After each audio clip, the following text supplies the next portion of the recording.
Good evening friends.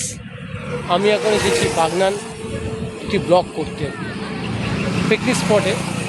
তো picnic স্পটে আমি যাইনি, তো পিকনিক স্পটে যে দামোদর নদীটা আছে সেই নদীটারই একটা ব্লগ বানাতে এসেছি।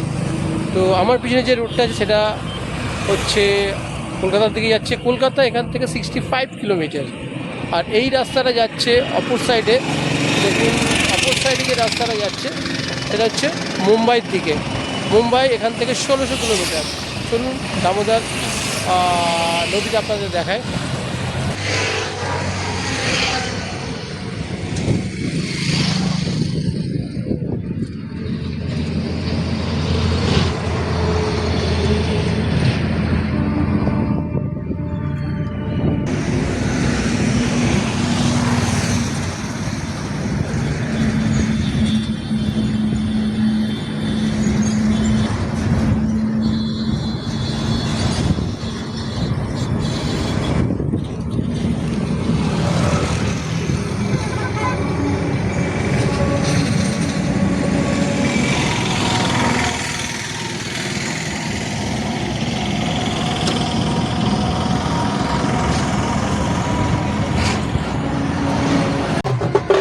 এটা হচ্ছে দামোদর নদী।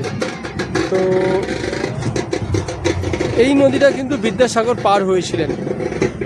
দামোদর নদীটা সত্যি খুব সুন্দর। দেখুন কত সুন্দর লাগছে দেখতে দামোদর নদীটা।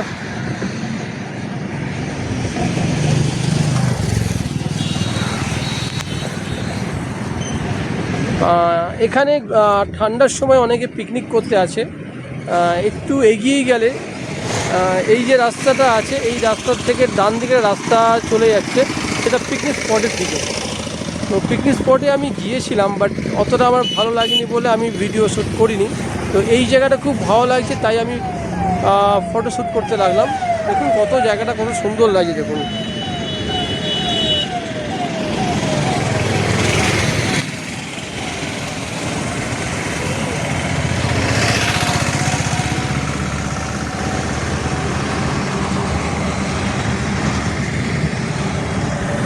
এই রাস্তাটা চলে যাচ্ছে মুম্বাইয়ের দিকে।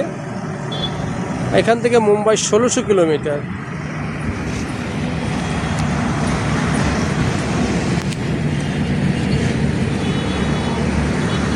আর এই রাস্তাটা যাচ্ছে কলকাতার দিকে। কলকাতা এখান থেকে 65 কিলোমিটার। কত সুন্দর লাগছে দেখুন। পলাশ ফুল, সরি এটা কৃষ্ণচূড়া ফুল, পলাশ নয় কৃষ্ণচূড়া গাছ।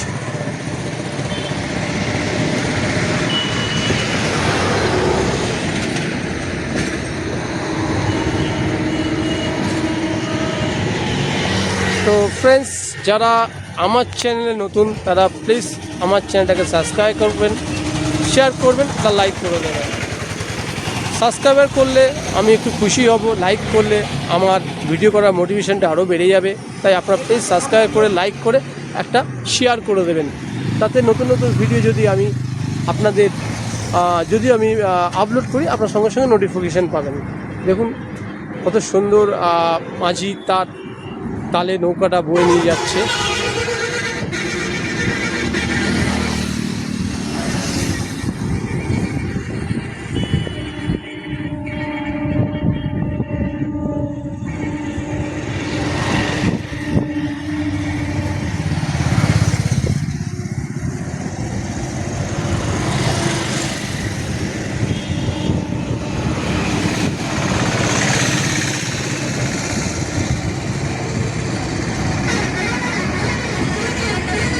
কত সুন্দর লাগছে জায়গাটা।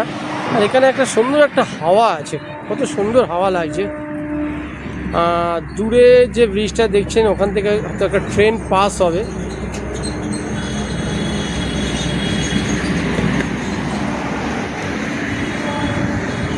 সামনেই বাগনান স্টেশন।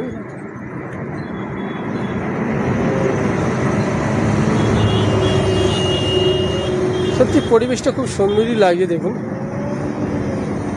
তো ফ্রেন্ডস, শেষে বলে থাকি সুস্থ থাকবেন, ভালো থাকবেন এবং আমার চ্যানেলের সঙ্গে সর্বদা জড়িয়ে থাকবেন। তো আজকের মতো এখানেই জানাই, আবার ফিরে আসবো নতুন একটি ভিডিও নিয়ে। ততক্ষণ আপনারা ওয়েট করুন। আবার বলি, সুস্থ থাকবেন, ভালো থাকবেন এবং আমার চ্যানেলের সঙ্গে সর্বদা জড়িয়ে থাকবেন।